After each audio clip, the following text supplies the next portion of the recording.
سبعا من المثاني والقرآن العظيم لا تمدن عينيك إلى ما متعنا به أزواجا منهم ولا تحزن عليهم واخفض جناحك للمؤمنين.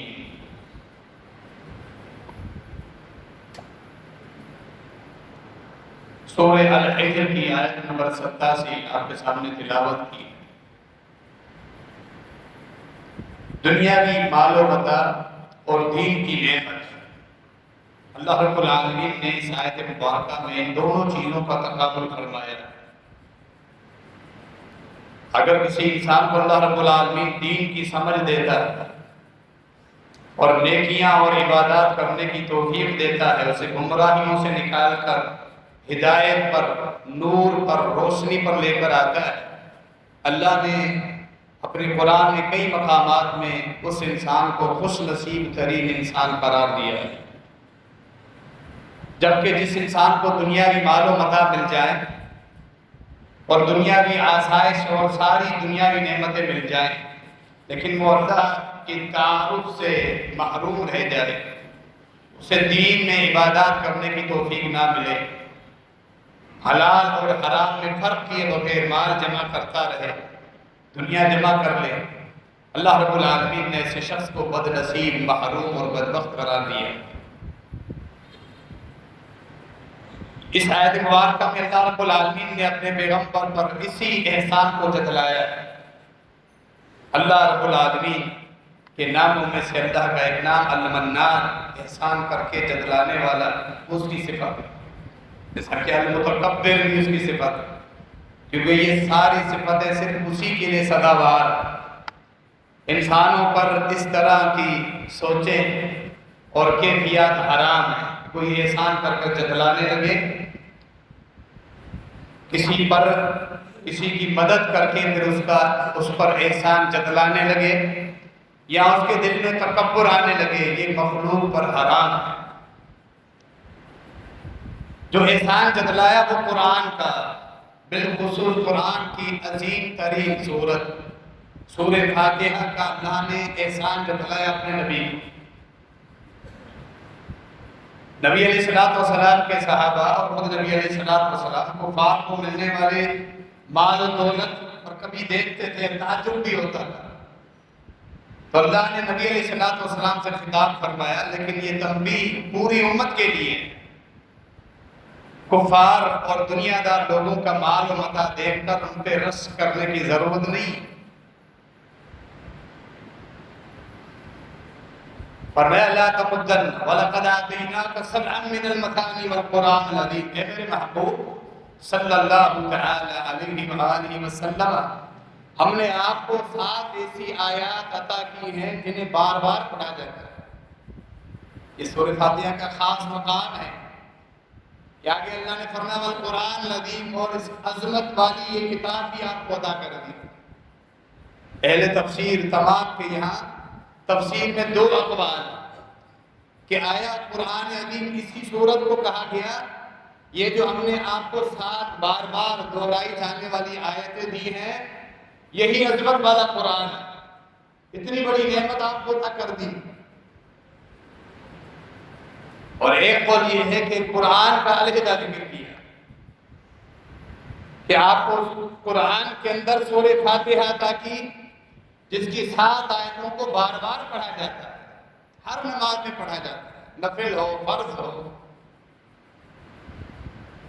نماز جنازہ ہو، باجماعت نماز ہو، مقتدی ہو، امام ہو، سب کے اوپر جس کا پڑھنا اللہ نے، اللہ کے رسول نے لازم قرار دیا ہے، کہ جس کے بغیر نبی علیہ السلام کی صحیح احادیث کی روشنی میں اللہ تعالیٰ کسی کی نماز قبول ہی نہیں کرتا.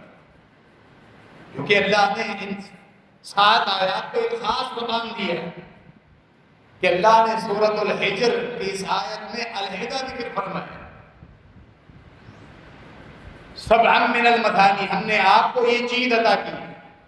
کیا اللہ نے مقام اور فضیلت عطا کی ہے؟ سورۃ مبارکہ، سورہ فاتحہ کے کئی نام آتے ہیں، فاتحہ، الرقیہ، الشفاء، کئی نام ہیں سورہ فاتحہ. کیونکہ اس کا ایک مقام فرمایا کہ ہم نے آپ کو یہ نعمت دی ہے، عظمت والی کتاب قرآن آپ کو عطا کی، لہذا آپ اور آپ کے صحابہ باقی آپ کی امت اللہ کی عطا کردہ نعمتوں پر غور کریں، دین کی نعمت پر اللہ کا شکر بجا لائیں۔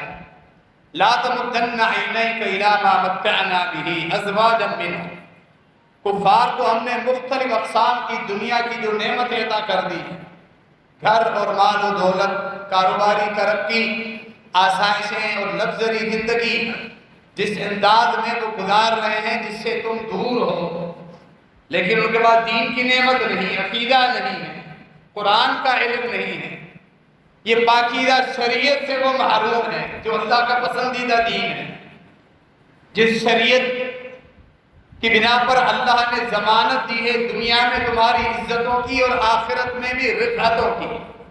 اللہ نے وہ چیز ان سے چھین کر انہیں محروم کر دیا اور تمہیں وہ چیز عطا کر دی، لہذا ان کی دنیا کی طرف تمہاری آنکھیں نہیں اٹھنی چاہیے کہ تم رزق اور احساس کمتری کے انداز میں ان کی نعمتوں کو دیکھتے رہو، مال و اسباب کو جو دنیاوی نعمتیں ہیں، اولاد اور گھر، گاڑیاں وغیرہ ساری چیزیں للچائی ہوئی نظروں میں یا احساس کمتری کے ساتھ مت دیکھو، جبکہ اللہ نے تمہیں دین اسلام کی نعمت عطا کر دی۔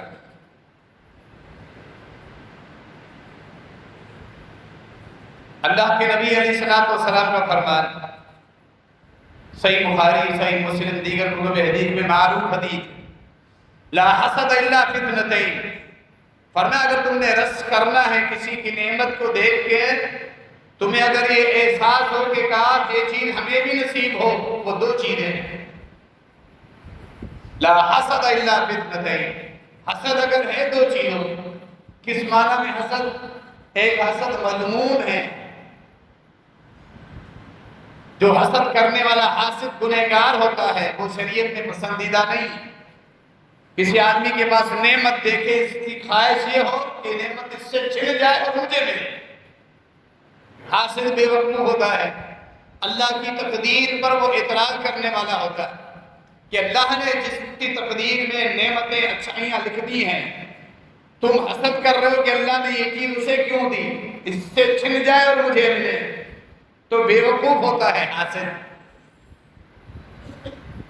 اسے تھوڑی سی بھی عقل ہو، اللہ کے سامنے ہاتھ بلند کرے، اللہ سے دعائیں مانگے، اے اللہ میں بھی تیرا بندہ ہوں، جس طرح تم نے اپنے بندوں کو نوازا ہے، میری ضروریات بھی تم مکمل کر، میری یہ جائز خواہشات بھی تم پوری کر، اللہ سے دعا مانگو، اللہ کے خزانوں میں کوئی کمی نہیں ہے۔ یہ حسد مذموم ہے، مطلوب نہیں، بہت بڑے دل کا کینہ اور دل کے نفاق کی علامت ہے۔ جس آدمی کے دل کی اصلاح کی ضرورت ہے، جس کے دل میں حسد کے جراثیم پائے ہیں، وہ اپنی اصلاح کرے۔ البتہ رس کی معنی میں حسد جائز ہے، ٹھیک ہے اللہ نے اسے نعمت دی، اللہ مجھے بھی وہ چیز دے، فرمایا یہ تم رس کرو، بالخصوص دو آدمیوں یہ خواہش کرو، رجل آتاہ اللہ مالا فسلطہ علی ہلاکتہ، ایک وہ کاروباری آدمی مالدار جس کو یا والدین کی طرف سے وراثت میں یا اس نے خود محنت کر کے اپنے معاملات میں دنیاوی جائز معاملات کاروباری صورت میں ترقی کر گیا ہے، خوب اللہ نے اسے حلال کا مال دیا ہے، اب اس کو اللہ نے اسے توفیق دیا اپنے مال کو ختم کرنے پر مسلط کر دیا۔ حدیث کے الفاظ دیکھیں، صرف خرچ کرنے کا ذکر نہیں بلکہ مال اللہ کی طرف سے آ رہا ہے، یہ مسلط ہو گیا ہے، ادھر آ رہا ہے ادھر خرچ ہو رہا ہے، اللہ پہ اتنا بھروسہ۔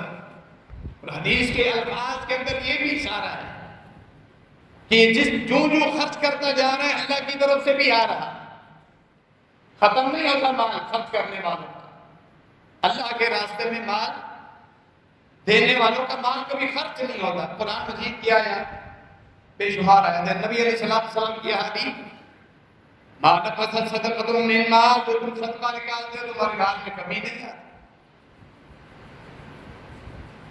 اور تم جو اللہ کے راستے میں خرچ کرتے ہو فَهُوَ يُخْلِفُ، قرآن میں اللہ نے فرمایا سورہ روم کے اندر اللہ اس کے بدلے میں تمہیں عطا کرتا ہے۔ صحیح بخاری کے اندر حدیث قدسی میں اللہ کا خصوصی پیغام بھی ہمارے لیے آیا ہوا ہے، انفق یا ابن آدم انفق علیک، آدم کے بیٹے تو خرچ کرتا رہے، میں تیرا کفیل ہوں، میں تیرا نگران ہوں، میں تجھ پہ خرچ کروں گا۔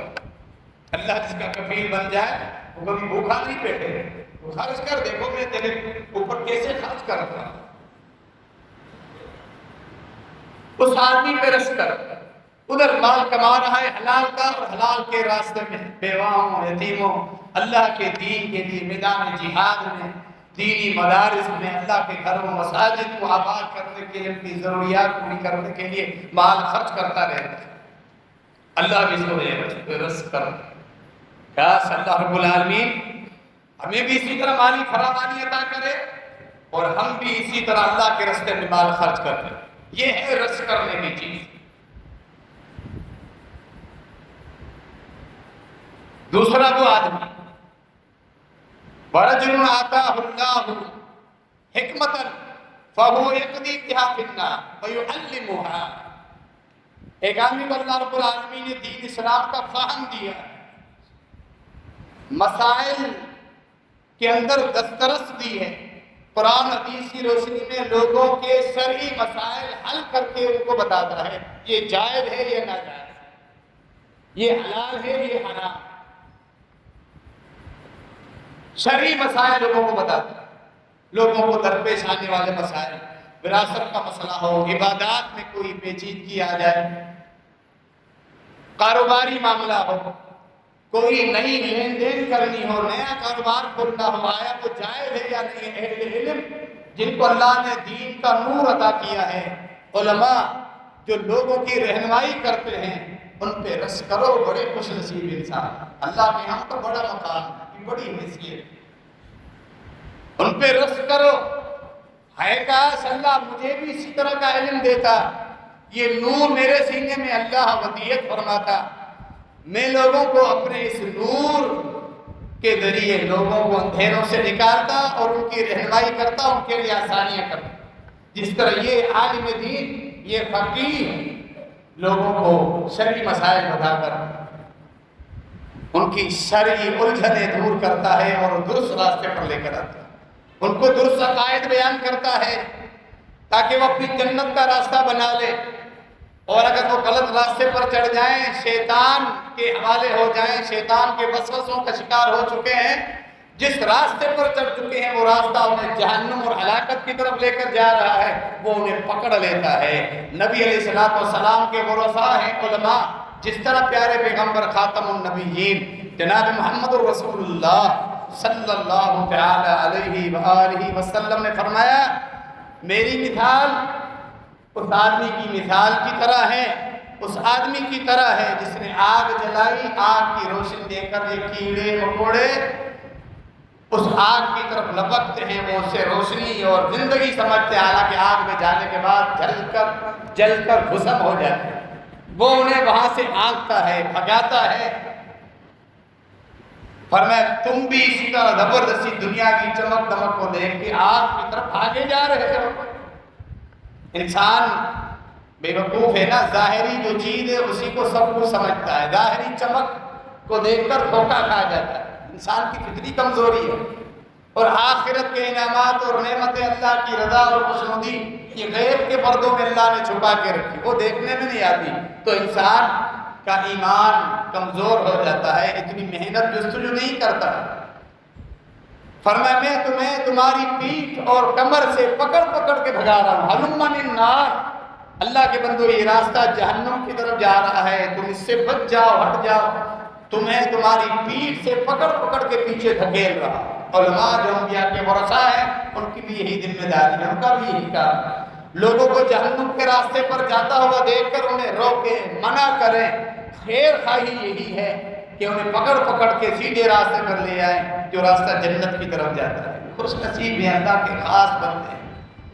اہل علم کا مقام و مرتبہ یہ علیحدہ تفصیلی موضوع ہے، اللہ نے جنہیں فرشتوں کے ساتھ اپنی توحید کی گواہی کے لیے سورہ آل عمران میں ذکر کیا، یہ علماء ہوں گے قیامت کے دن، سب پر بات کرنے کی پابندی ہوگی۔ قرآن میں اللہ نے ذکر فرمایا جب کفار کہیں گے ہم تو کچھ دن رہ کر آئے ہیں، وہاں اہل علم وہاں بھی حجت قائم کریں گے نہیں، اللہ کی جو کتاب تقدیر کی اس میں تو کتنی زندگیاں گزار کے ہیں۔ میدان حشر میں بھی اللہ کی حجت قائم کر رہے ہیں، جو اللہ کا دین سنبھالے ہوئے ہیں، جن کی وجہ سے یہ دین حیات ہے، زندہ ہے۔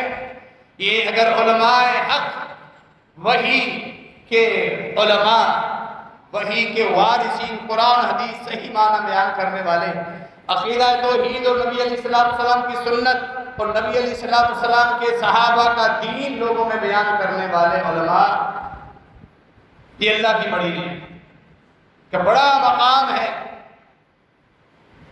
تو رشک کریں آپ، کاش اللہ ہمیں بھی ان علماء کی صف میں کھڑا کر دے۔ اسی لیے اہل علم نے کہا کہ اگر آپ عالم نہیں بن سکے ہو تو متعلم بنو، علماء کی قدر کرو، جا کے گھٹنے ٹیک کر عاجزی اور شاگرد بن کر ان سے سوالات کرو، ان سے محبت کرو۔ متعلم بنو، شاگرد بنو، ان سے پوچھو سوالات۔ اگر اس کا بھی وقت نہیں، کم از کم دل میں اہل علم کے لیے محبت تو رکھو، یہی محبت تمہیں قیامت کے دن کام آ سکتی ہے۔ یہ وہ علماء ہیں سمندر کی مچھلیاں جن کے لیے دعا استغفار کرتی ہیں، کہ چونٹیاں اپنے بلوں میں جن کے لیے دعا استغفار کرتی ہیں۔ دو چھوٹی مخلوق، سمندری مخلوق اور اس چھوٹی مخلوق کا ذکر کیا گیا، کیوں؟ ہر مخلوق اس عالم دین کے لیے دعا کرتی ہے، کیوں نہ اتنے خوش نصیب ہوئے۔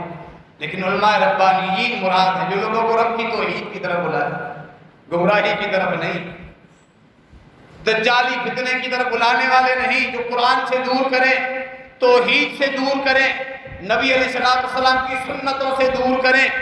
صحابہ کرام نبی علیہ السلام کے جان نثار، وہ عظیم ہستیاں گزری، ان کے بارے میں امت کے اندر بغض کے جراثیم پیدا کریں، وہ علماء نہیں، وہ فتنہ پرور لوگ ہیں، ان سے عوام کو بھی بچنا چاہیے۔ وہ علماء جن پہ رشک کرو، لا حسد الا فتنتین، فرمایا ان پہ رشک کرو۔ جو بالدار لوگ ہیں، صحابہ کرام بعد اصحاب صفہ والے، انتہائی غریب، پہننے کے لیے پوری زندگی ایک ہی کپڑے میں زندگیاں گزار دی،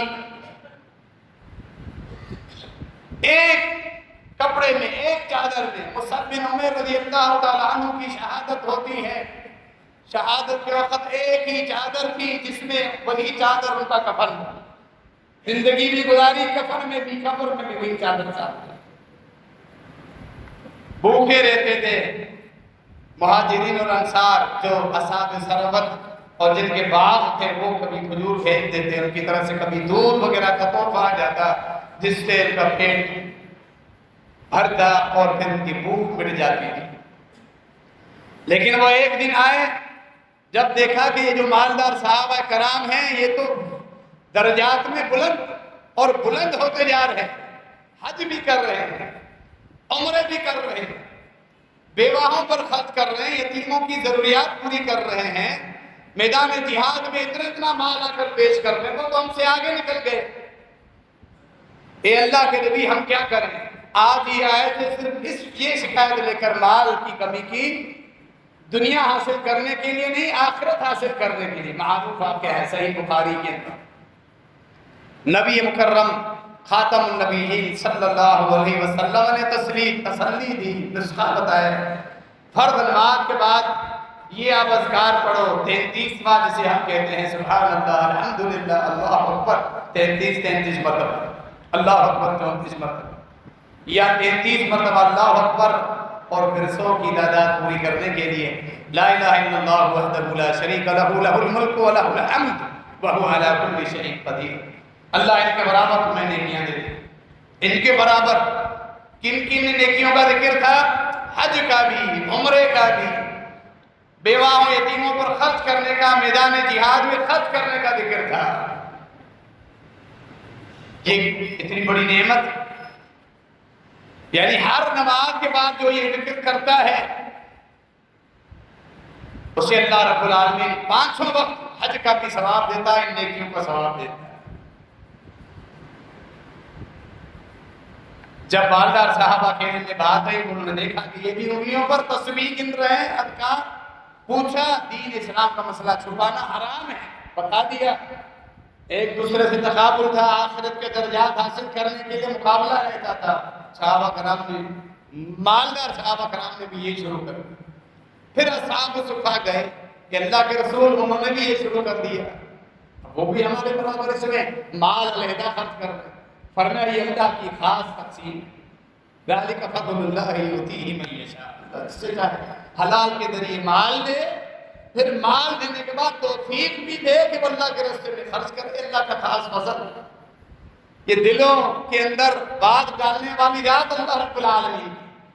کئی مالدار لوگ ہوتے ہیں، خرچ کرنے کی توفیق نہیں، بیٹھے رہتے ہیں اور مال جمع کر رہے ہیں، گھر بنگلے بن رہے ہیں، گاڑیاں، دکان کے بعد دوسری دکان۔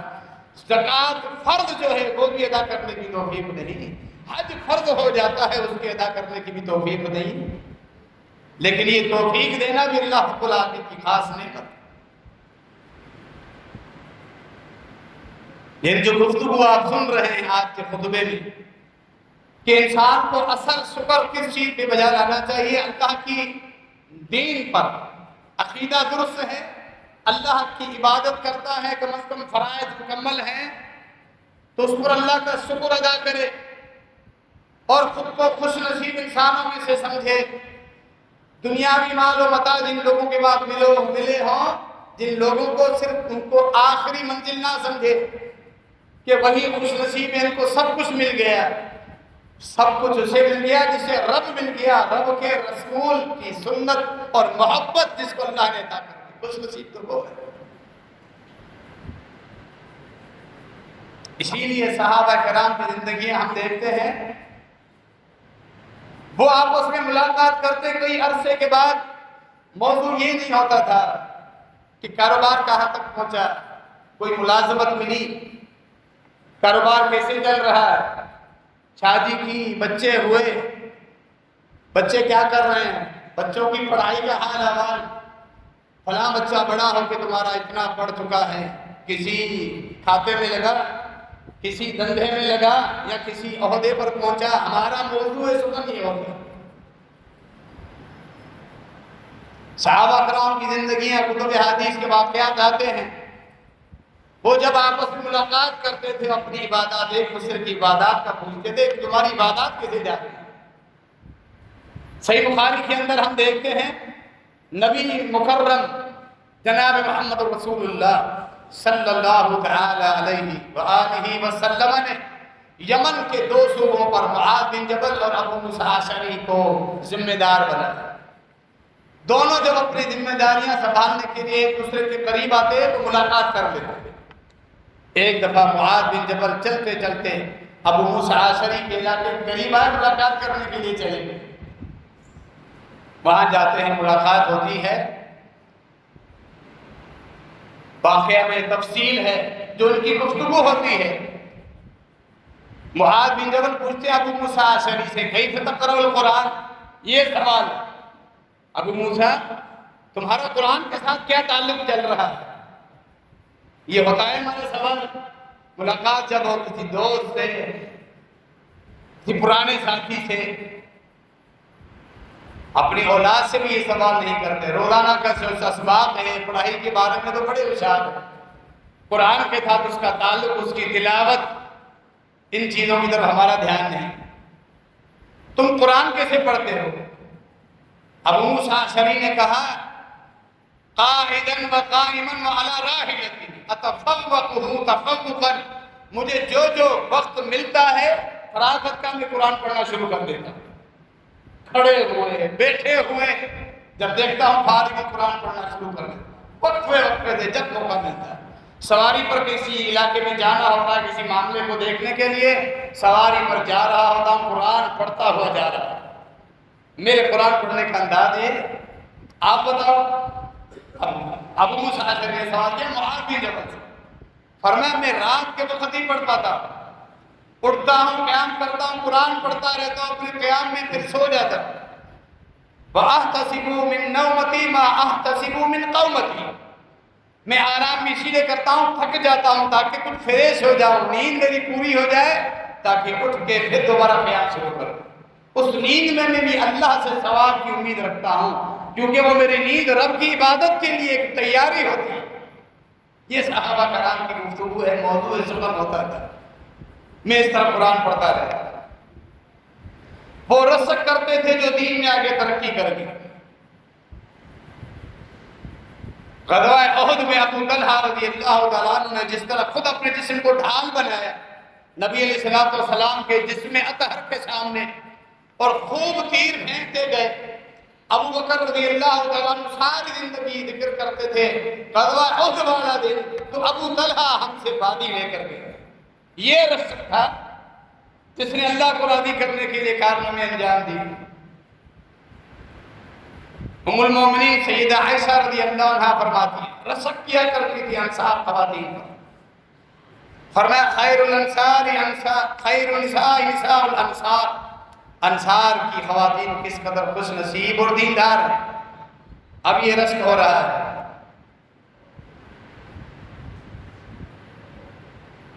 لم يمنعهن الحياء ان يسألن عن دينهن ويتفقهن فيه۔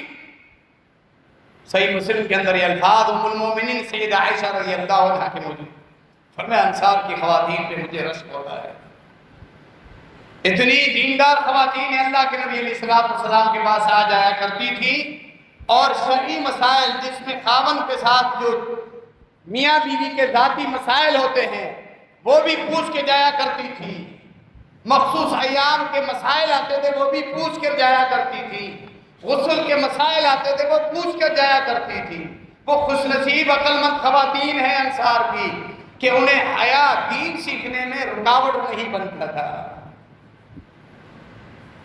کہ وہ اس قدر شرما جائیں کہ دین ہی نہ سیکھے۔ نہیں، یہ بہادری اور یہ عقل مندی میں نے انصار خواتین کے اندر دیکھی۔ یہ تعریف ہو رہی ہے خواتین کے اندر بھی تقابل اگر آج ہے کسی فنکشن کے موقع میں ایک دوسرے کے میک اپ کی تعریف کرنا، کس قدر وہ لباس پہن کے آئی تھی، اس کی جولری دیکھ کے اس کی تعریف کرنا، کتنی مہنگی اس نے جولری اور گولڈ پہنے ہوتے وغیرہ وغیرہ، خواتین کے اندر پھر موضوع یہی ہوتا ہے۔ آج کے موضوع یہ بھی ہو اس کا پردہ، اس کی دینداری، اس کی اولاد کی دینی تربیت، بلکہ ہمارا رشک اور گھروں میں خواتین اپنے خاوند سے مطالبہ بھی کرتی ہے فلاں میری سہیلی کو پڑوسن کو دیکھو اس نے اپنے بچوں کو پڑھا کے انجینئر بنا دیا، ڈاکٹر، اسسٹنٹ، ڈائریکٹر وغیرہ بنا دیا، کتنی ترقی کر گیا، سارا کاروبار سنبھال کر۔ بھلے دین کچھ بھی نہ ہو، رشک دین پہ کرو، رشک اس پہ کرو۔ اس کے 3 بیٹے ہیں، تینوں حافظ قرآن ہیں، 3 بیٹے ہیں وہ پڑھ رہے ہیں، 1 حافظ قرآن ہے، ان چیزوں پہ رشک کرو۔ یہی ہمارا موضوع ہے آج کے گفتگو کا کہ کس چیز پہ ہمیں رشک کرنا چاہیے، اللہ کا شکر ادا کرنا چاہیے، اور ہمارا دھیان شیطان کس طرف لے کر جاتا ہے۔ ام المومنین سیدہ عائشہ رضی اللہ عنہ اپنی سوکن ہم سب کی والدہ سیدہ جویریہ بنت الحارث رضی اللہ عنہ، ان پہ بھی رشک کیا کرتی تھی، حالانکہ خود اللہ نے آپ کو کتنا بڑا مقام دیا سیدہ عائشہ رضی اللہ عنہ کو کہ قرآن کے اندر پوری 10 آیات پاک دامنی کا گواہ جب اللہ ہو اور آخری کتاب قرآن میں گواہی پاک دامنی کی نازل کر دی جو کہ قیامت تک اللہ کی گواہی موجود ہے، پڑھی جاتی رہے گی۔ کئی مرتبہ خوشخبری ملی آپ دنیا میں بھی خاتم النبیین صلی اللہ علیہ وسلم کی بیوی ہو، قیامت کے دن بھی آپ ان کے ساتھ رہو۔ اتنا بڑا مقام ازواج مطہرات ام المومنین سیدہ عائشہ رضی اللہ عنہ کو ملا، پھر بھی بعض معاملات میں، دین کے معاملات میں رشک کیا کرتی تھی باقی سب کو۔ یہ ہے رشک کی چیزیں، بہت دنیا کسی کو مل جائے منہ پھاڑ کر اس کو دیکھتے رہتے ہیں، اس کی گاڑی کو دیکھتے رہتے ہیں، اس کے گھر کو دیکھتے رہتے ہیں، کاروباری ترقی کو دیکھتے ہیں۔ دین کا کوئی کنسیپٹ، کوئی تصور ہمارے سامنے، ہماری عبادات وہ چیز آتی ہی نہیں ہمارے ساتھ، ذہنوں پر جو دنیا سوار ہے۔ فرماتی ہے جویریہ بنت الحارث کے متعلق ما رأیت امرأة اکثر برکتا علی قومها اپنی قوم کے لیے برکت کا سبب بننے والی یہ خاتون، اس سے بڑھ کر خوش نصیب خاتون میں نے نہیں دیکھی۔ بنو المستلق عرب کا ایک قبیلہ ہے۔ جب مسلمانوں کی ان سے جنگ ہوئی، مفتوح ہوا یہ علاقہ، پھر جب کنینیں تقسیم ہوئی، باندیاں آئی، نبی علیہ السلام کے پاس جویریہ آتی ہیں، اس وقت باندی تھی۔ نبی علیہ السلام نے انہیں خرید کے آزاد کیا اور پھر نکاح میں لے گئے۔ بنو المستلق کی ہی تھی۔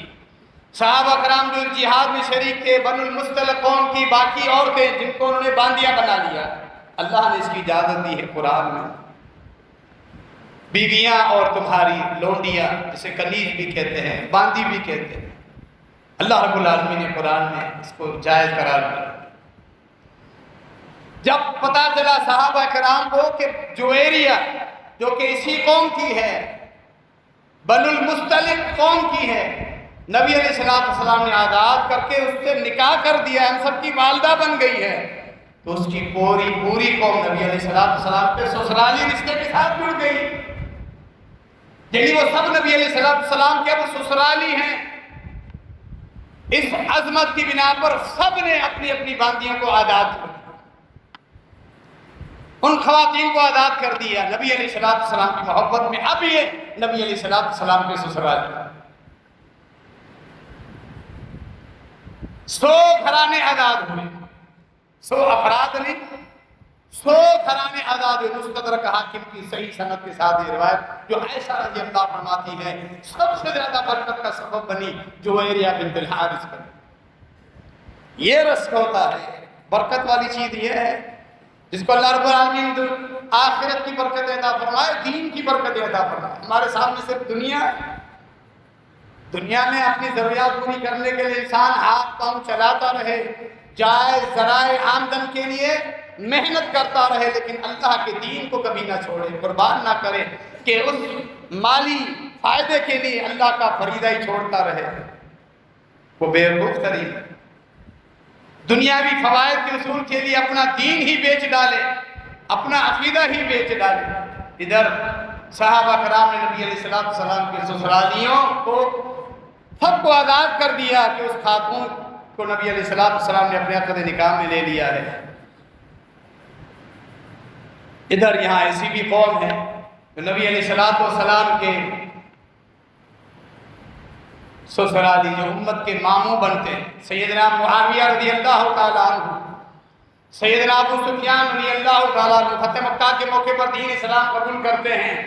اسلام قبول کرتے ساتھ ہی اللہ کی نعمتیں، پچھلی ساری غلطیاں اور گناہ اللہ معاف کر دیتا ہے، صحابہ کرام میں شمار ہوا۔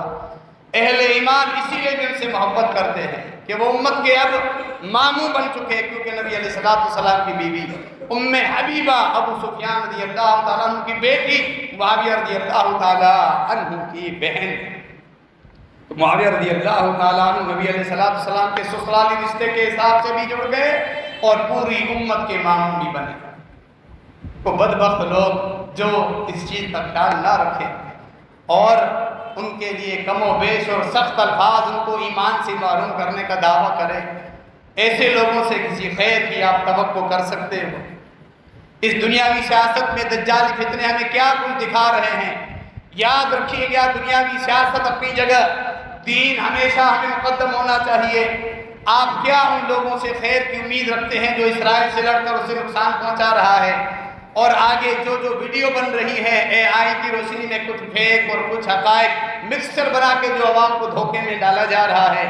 دجال بھی اسی طرح آئے گا، اپنے کارناموں کو خوشنما کرا کے دکھائے گا، لوگ اس کے فتنے میں مبتلا ہوتے جائیں گے۔ آج قوم بھی اسی طرح اس فتنے میں مبتلا ہے۔ یاد رکھیے گا، ہمارے دین کے اصول مقدم ہیں دنیاوی حالات کے مقابلے میں۔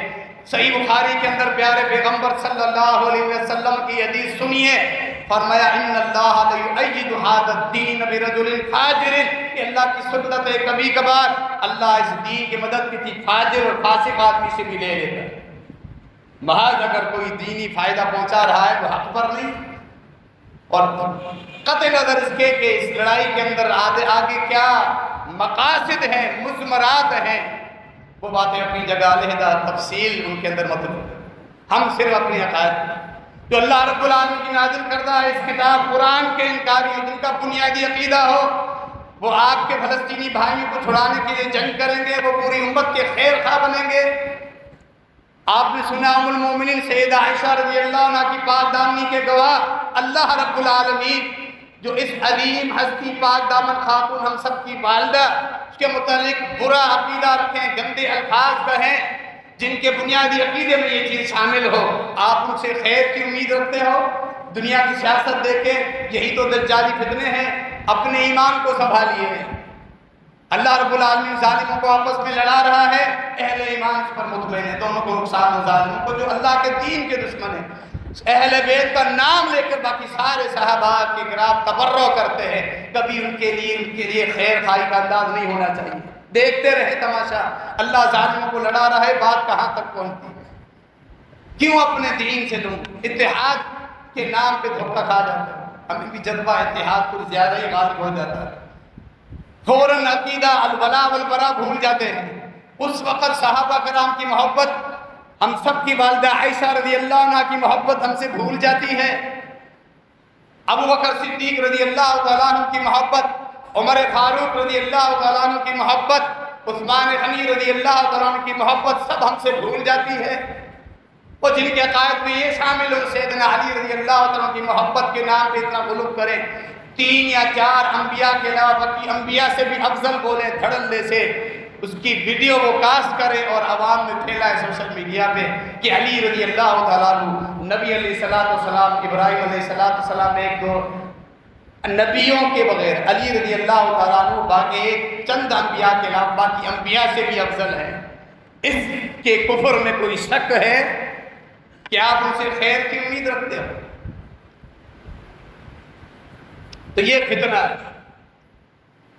بات یہاں سے چلی تھی، رس ہمیں دین پر ہونا چاہیے۔ جب اللہ نے ہمیں دین دیا، یہ سب سے بڑی نعمت، اس کی شکر گزاری کرنی چاہیے۔ اللہ نے آپ کو عقیدہ توحید کی سمجھ دی ہے، اس کا شکر ادا کریں۔ وہ جن کے مدارات بنے ہیں، جن کا دین مدارات سے جڑا ہوا ہے، قبر سے شروع ہوتا ہے، قبر پہ ختم ہوتا ہے، جو مردوں سے امیدیں وابستہ کی ہوئے ہیں، اگر اللہ نے آپ کو توحید دی ہے، اللہ کا شکر ادا کریں۔ یہ بہت بڑی دولت ہے جو اللہ نے آپ کو عطا فرمائی۔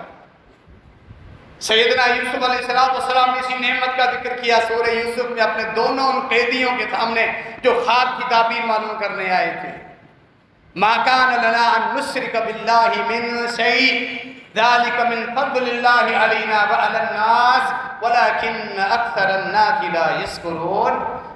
ہم جو میرے باپ دادا ابراہیم علیہ السلام، اسحاق، یعقوب، اللہ نے ہمیں محفوظ رکھا کہ اللہ کے ساتھ کسی ہستی کو ہم شریک ٹھہرائیں، اللہ کی طرح کسی کو ہم مختار کل سمجھیں، فوج شدگان کو اللہ، ان فوج شدگان کے اوپر اللہ کے نام رکھ دے، اللہ کی طرح ان سے مدد مانگے۔ اللہ نے ہمیں اس شرک سے بچایا۔ یہ یوسف علیہ السلام کا توحید کا بیان ہے۔ فرمایا ذالک من فضل اللہ علیہ وعلی الناس، یہ اللہ کا خاص فضل ہے لوگوں کے اوپر بھی، لیکن لوگ اس فضل کا شکر ادا نہیں کرتے۔ اس کی ناشکری کیا ہے؟ توحید کی ناشکری یہی ہے جو اس فتنے میں ہو رہی ہے۔ ہمارے اپنے لوگ اس فتنے میں مبتلا ہو کر اہل توحید، جہاں شرک کا سعودی عرب میں، مکہ مدینہ میں شرک کا تصور نہیں، اس کو جڑوں سے کاٹ دیا گیا۔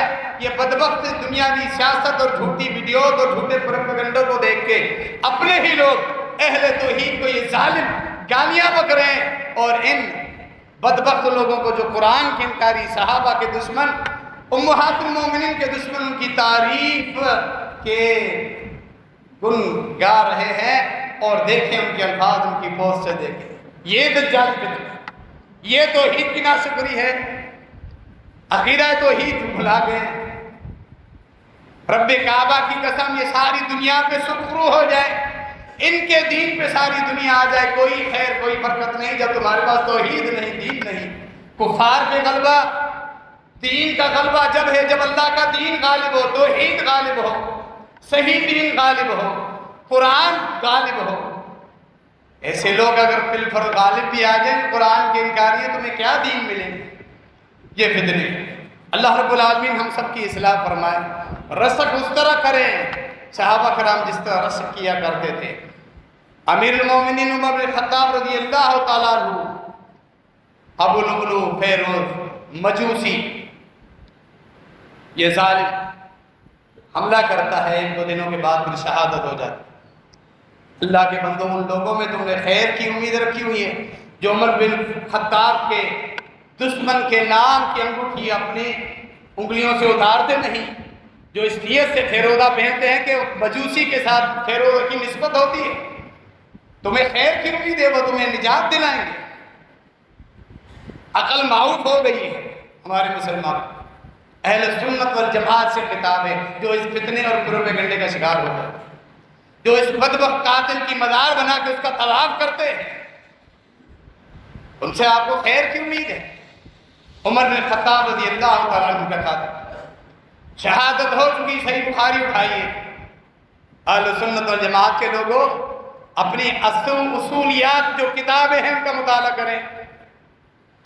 علی بن ابی طالب رضی اللہ تعالیٰ عنہ آتے ہیں، عمر فاروق رضی اللہ تعالیٰ عنہ شہید ہو چکے، جسم رکھا ہوا ہے جنازے پر، لوگ آ کر استغفار کر رہے ہیں، ان کے لیے دعائیں کر رہے ہیں۔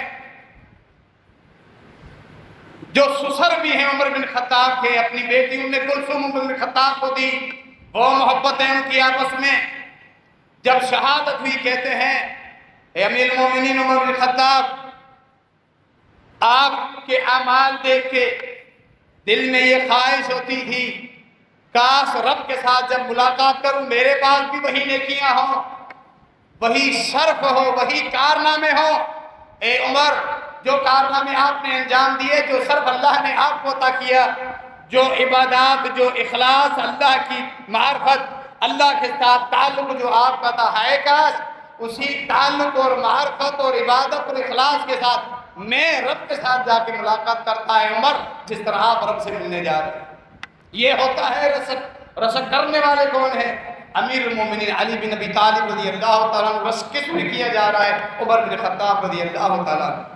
یہ دجالی فتنے دیکھ کر متاثر مت ہو جانا، دجال بھی اسی طرح آئے گا، اسی طرح آئے گا۔ وہ شر کو خیر کر کے دکھائے گا، خیر کو برا کر کے دکھائے گا۔ نبی علیہ السلام نے فرمایا قرب قیامت کی نشانیاں، امین کو خائن کہا جائے گا، بدبخت خیانت دار کو امین بنا کر پیش کیا جائے گا۔ یہی سوشل میڈیا کا کمال ہے۔ اپنی اصلاح کریں، اپنی اولاد کی اصلاح کریں۔ سلف صالحین کی طرح انہیں ابو بکر عمر کی محبت اس طرح سکھائیں جس طرح وہ سورہ اخلاص یاد کراتے تھے، ابو بکر عمر کی محبت اس طرح اپنے بچوں کو سکھاتے تھے، تاکہ ان بدبختوں کے فتنوں سے آپ بھی محفوظ رہیں، گھر والے بھی محفوظ رہیں۔ اللہ رب العالمین ہم سب کی اصلاح فرمائے، ان فتنوں سے ہمیں بچنے کی توفیق عطا فرمائے۔ اللہ رب العالمین اہل حق کے ساتھ رہنے اور پھر قیامت کے دن اہل حق کے ساتھ ہم سب کو جمع فرما دے، آمین۔ وما علینا الا البلاغ۔